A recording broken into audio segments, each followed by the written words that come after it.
everyone, my name is Gabby and today I'm going to be bringing you a breakdown of all the TV shows that I've watched so far in 2019. I have a long list to get through, so I'm going to just dive right in and get started. The first show that I'm going to be discussing with all of you is The Night Manager. So the show only has one season. I binged through it on Amazon Prime, but oh my goodness, is this show phenomenal. It is so well written, the cast is spectacular, the show is incredibly riveting in terms of the plot and the settings, just everything about it is spectacular. I can't say a single horrible thing about it because it's just a masterpiece. I actually watched this because Tom Hiddleston stars in it, and I was in my peak Marvel phase, so I decided I need to watch more Tom Hiddleston content because I adore Tom Hiddleston, and so I found this on Amazon Prime and I decided to give it a watch, and I'm very glad that I did because it deals with a lot of very serious topics and it's handled so well. So if you are unfamiliar with The Night Manager, it's actually based off of a novel by John le Carre, and it follows Tom's character named Jonathan Pine, and he is a night manager at a hotel, and through his work he ends up having an encounter with an arms dealer named Richard Roper, and because of that encounter a woman from MI6 ends up seeking him out and wants him to go undercover to help take Richard Roper down because a lot of the really horrible, atrocious things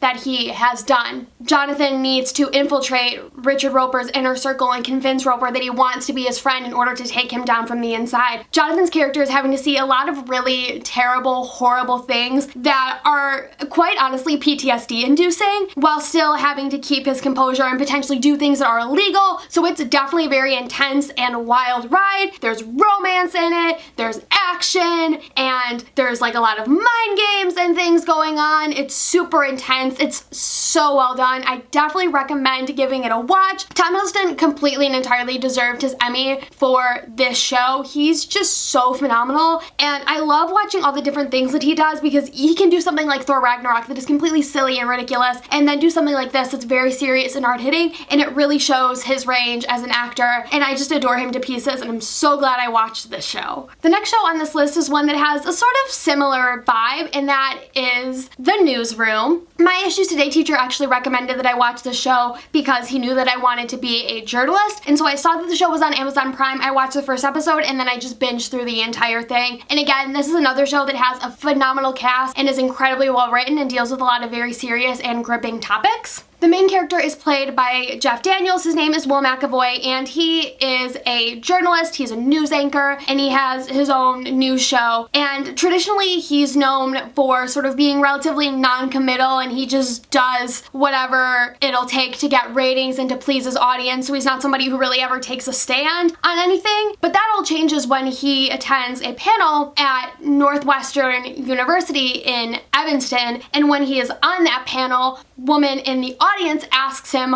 why he thinks America is the greatest country in the world, and essentially he goes off and says America is not the greatest country in the world and cites all these facts and statistics in order to prove his point. Of course, that causes a lot of backlash and media attention. The result of all of this as the show goes on through several seasons is him making a change in his character and wanting to develop a news show that delivers the news, that gives hard-hitting facts, and that tells people how it is rather than just catering to views or ratings, and instead trying to do something out of the box, but also do it in a way that is trustworthy and reliable and that follows all the rules so that the news that people are getting is accurate and is telling them the truth and isn't trying to lie to them or tell them what it is they want to hear. And I think that's such an important thing to know in today's society, and so for that reason, I think this show, regardless of however many years it ages, will always be topical, because I think what we're seeing in today's society with journalism is that there's people who are consuming left-wing news and then people who are consuming right-wing news, and so the news that they're getting is only catering to their biases and they're not actually getting news. They're just getting news that tells them what it is they want to hear, and I think that's an issue because then you're not willing to meet in the middle and discuss and try to find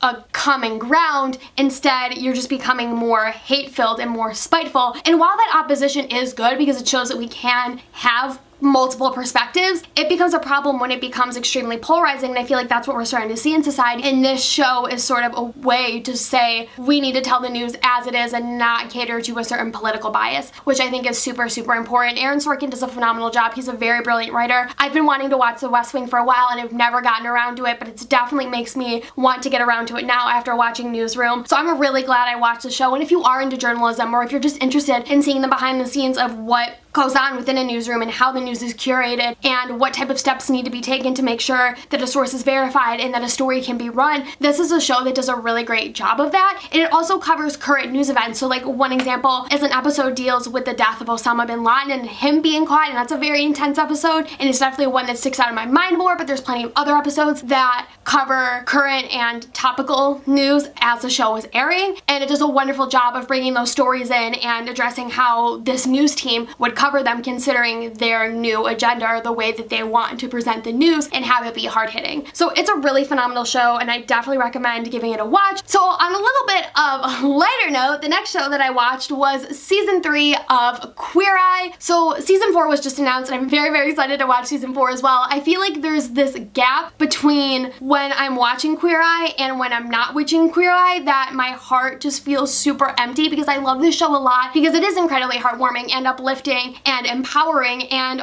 all of the Fab Five are just such great people who genuinely have hearts of gold, and they just make me so happy, and I love getting to see all of the other endeavors that they're taking on. A lot of them are writing and publishing books, and they're doing different media things. Like all of them were just in the new Taylor Swift music video, which was wonderful to watch. So I absolutely adore them. I absolutely adore this show. It's hard to talk specifically about it because it is a reality show when you're dealing with people's lives, and so each person has their own journey and their own process that they go through, so it's hard to like review that or give thoughts and opinions on that because it's just a very personal thing. That just talking about the show as a whole, I really, really love it. I'm really excited for season 4. I had so much fun watching this 3rd season and getting to see everyone's individual journeys as they grow to become a stronger version of themselves. And that's another really beautiful thing about this show that I've talked about before, is that it's not a makeover, it's a transformation. It's taking the parts of yourself that maybe you've buried and helping to bring them out again and helping you to become the best version of yourself and sort of bring those things to light rather than burying them. So it's not trying to change you or make you into something that is popular or trendy, but trying to make you you, and that's so special and so beautiful, and I love that message that this show sends. Again, on a different note, the next show that I watched was season 3 of Riverdale.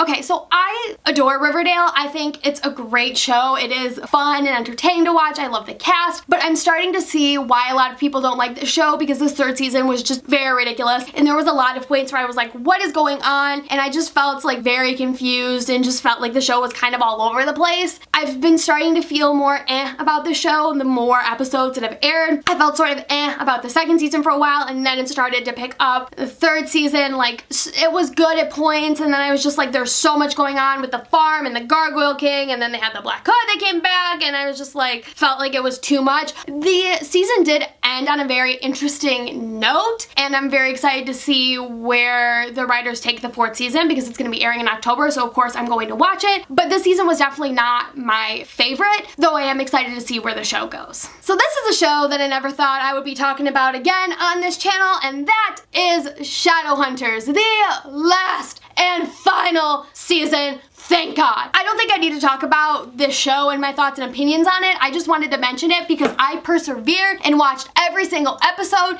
and punished myself. Honestly though, it was fun to hate watch the show. I was very entertained at points because the show is just so ridiculous that I want to talk about some of the things that happened within this season, because I'm assuming most people on BookTube have given up on watching Shadowhunters and they're probably interested to know how the show ended. So I don't think I'm gonna really be spoiling anyone. Let's just dive in and start listing off some of the atrocities, shall we? The biggest thing that really made an impact on me was the fact that there's this serum that's like a liquid form of heavenly fire. Both Raphael and Luke get injected with it, so Raphael becomes a human again and Luke becomes a Shadowhunter again. And I'm like, okay. What I think is actually even worse is that Clary makes the binding rune that binds both Shadowhunter and Downworlder, and that's used in City of Glass, and instead it's used when they go into Edom because they never used it, so like gotta use it now because it's a really important part of the story. And apparently once she gets back from Edom, she she finds out that the angels are mad at her for making that rune because she's combining Shadowhunter and Downworlder abilities, and that's like wrong. Essentially, she's given a threat that's like, you cannot make any more runes because if you do, there will be a price.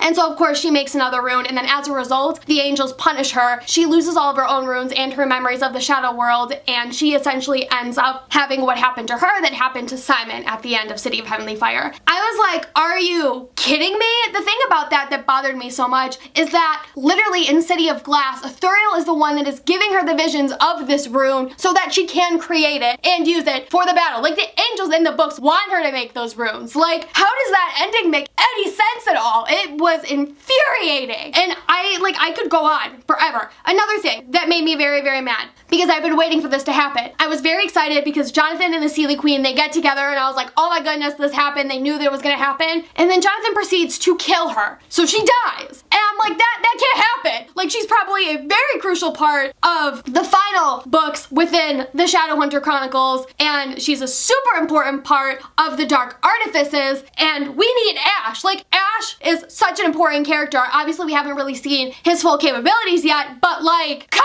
on! And that just made me so angry and so irritated because I was like, you're so close, and then you just effed it up. And I feel like that's the thing that this show does. Last thing, because I think this is worth mentioning. We all know that Jace is the one that has the Heavenly Fire in his veins in City of Heavenly Fire. It's like kind of how the book gets its title. In the show, Izzy is the one that has the Heavenly Fire in her veins because she apparently gets some of the shrapnel in her and then she just bursts into flames. And essentially I think the reason why this was done is because like her and Simon were finally about to get together and then like, oh no, she has Heavenly Fire in her veins, LOL, never mind. And it's like, Sizzy took like 3 books to develop plus some of the Tales of the Shadowhunter Academy, and like we get nothing in the show, like almost nothing. I'm like, are you kidding me? And just, I could go on, but I feel like that's enough to establish just how ridiculous the show is and how it ended. So I put myself through that, and now I can press Control Alt Delete and I can forget that the show ever happened and move on with my life. Moving on, the next show that I'm going to be discussing with you is Gone. So this show aired on WGN America. Originally, it aired outside of America. I think it aired in the UK. It may have aired in Australia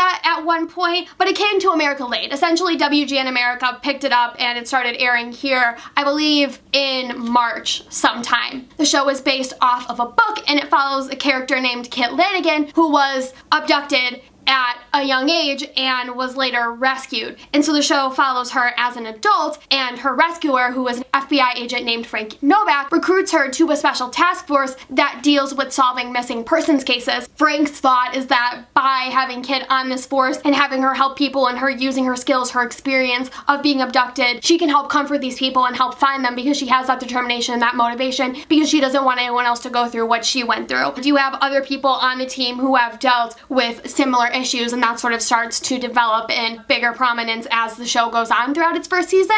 I don't know if the show is going to get a second season. For the most part, I'm assuming most likely not because I haven't heard anything, but the show does end on a cliffhanger, and so there definitely are lots of question marks that are going through my mind. But I did love this show a lot. I feel like this is one of the shows that I only watch. There's really not a lot of other people watching it, but I still really, really love. I'm tempted to make a video about all the shows that I've watched that have gotten canceled that have bothered me so much, because it makes me so sad that there's these shows that I become really attached to and then they end up getting canceled and I like never get to see them follow through. When I personally think they're good shows, there's just not a lot of people watching them, which is unfortunate. I think it's a good show, and I think that it does a really good job of highlighting abductions and missing person cases because that's something that really isn't talked about a lot within society, and so you get to see some of the psychological impacts of what it means to be abducted and the experiences that you go through, because they really are quite horrifying. Obviously I can't speak to it, but the show does a really good job of representing it, and then also dealing with the different types of abduction cases and the different paths that these people take when they abduct people, like what's going on inside their head. It's very interesting and very compelling, and so if you like CSI or Criminal Minds, I feel like this would be a really, really good show for you because it does deal with a lot of those very similar topics and themes and ideas. So last 2 shows I'm going to be talking about are both Marvel-centric. The first is Agents of S.H.I.E.L.D. So I'm finally caught up on this show. I binge watched over 100 episodes in like less than a month, which I feel like is a problem because I should not be watching that many episodes all at once, but somehow I did, and I like realized it after I had finally caught up, and I was like, I went through a lot of those really quickly, but it's just that good. If you're unfamiliar with what Agents of S.H.I.E.L.D. is about, it takes place post-Avengers 1, and it follows Phil Coulson's character, who is, surprise, alive because nobody ever dies in the MCU. He essentially gets his own task force that helps to solve issues that are extraterrestrial or alien or not of this world, and so he gets to see a lot of different things that most people wouldn't normally get access to. And within this first season, Phil Coulson is also trying to figure out what it is that happened to him, because he died, he thought that he died, so it's like, why is he alive? How is he alive? And getting some answers to some of those questions, and the show goes from there. And as the season goes on, the show takes plenty of twists and turns, and there's lots of crazy things that happen, and it's just very, very fun and very exciting. The show is really well written, it's super comedic and fun. The cast is just my favorite. There are so many great people involved in this show that just make me so happy, because they're just truly like some of the nicest people in the world, and I've had so much fun watching this show. Truly, I've gotten so excited with all the plot twists and crazy just like twists and turns that this show has taken. And I think the fun thing about this show is that the actors are never really playing one character, because their characters really are multidimensional and can take on completely different personalities and have crazy experiences that completely and entirely change their outlook on the world. And that's very, very special to get to see, because it requires actors to be very multidimensional and to think outside the box, and things are constantly changing for them. And I think that's very typical of the MCU, that you never really know what to expect. I don't really know how I feel about this current season. I feel like I have lots of question marks, and I'm just like not digging it as much as I feel like I've enjoyed the previous seasons, but I'll be interested to see where the show goes. I definitely feel like I'm more pulled in than I was with the first few episodes, but we'll have to see. I do love this show a lot. I'm so glad that I finally started watching it. I feel like I could talk about like each season and have like a tangent about it and why each season is good and like what I like about each season and really like break it down, but obviously I can't do that for you in this video because spoilers and also time constraints. And finally, the last show that I'm going to be discussing with all of you is one that I'm currently watching, so I'm not finished with yet, and that is Agent Carter. I love this show so much, and it makes me so sad that it got canceled only after 2 seasons, because it's so phenomenal and so empowering. I love Haley Atwell as Agent Carter. I adore Peggy. She's so precious, and I feel like I 110% shipped Cap and Peggy together, but I feel like I didn't know Peggy that well just from watching the first Avenger, that I like getting to see her have her own show, getting to see her grow as a character, getting to see her backstory, getting to see the things that she believes in, getting to see her in action, because I think I just get to know her personally and more intimately. And so 110% ship Cap and Peggy. I love them together. They just make me so happy, and I just, they're so precious. And I adore Peggy Carter. I think she's a badass, and I love that she's a fighter and that she doesn't take anything from anyone. And I love a lot of what this first season is about, is her sort of having to deal with having to sort of be given a back seat, because now the war is over and she's no longer really needed in that front running position, because now all the men are back from the war, and so things go back to normal, and she's basically completely and entirely disregarded and is just expected to get coffee and do lunch orders. She wants to prove herself, wants to prove her worth. Nobody's really given her a chance, so she goes out and does it on her own. There's a really beautiful line within the first season that's something along the lines of like, I know my worth, I know who I am, like I don't need anyone to tell me that. And it's such a powerful line, and Haley Atwell just delivers it perfectly, and it's just stunning when you watch it on screen. It's just the best. If we're gonna talk about like shenanigans, because I feel like Marvel is known for its humor, James Darcy as Jarvis is everything. And while I didn't watch the show before Endgame, I'm like crying now thinking about his cameo in Endgame, because it just made me so happy. And I know that when I watch that movie again, I'm gonna be so much more excited to see him on screen, because I knew that he was Jarvis, but I didn't know that it was the same actor from Agent Carter. And like now that I finally watched that show, like I just adore him. I adore Jarvis. He's freaking hilarious. It's so funny, and James Darcy just plays him perfectly, and he makes my heart so happy. Enver also plays Agent Sousa, and I adore him. Chad Michael Murray's in this show. His character kind of sucks, but it's also Chad Michael Murray. Chad Michael Murray's also in Riverdale. Like, Chad Michael Murray's killing it. It's a great cast full of some really good people, and I just had so much fun with this show. It's phenomenal. And if we're talking about Agents of S.H.I.E.L.D. and Agent Carter, we gotta talk about the Dubsmash Wars because, well, obviously I wasn't around for those when they were happening. I've had so much fun going back through and watching all the dub smashes and watching the lip sync battle. It's just so good. I think it's so funny. I love that eventually it got to a point where it became so intense and heated and there were so many people invested in it that they started to do a dub smash to the death for charity. And it's just like so wonderful how something like as silly and ridiculous as that can ultimately build up to really helping good causes. If I had to talk about my favorite dub smashes, I love the Agent Carter ones with Chris Evans because they're just so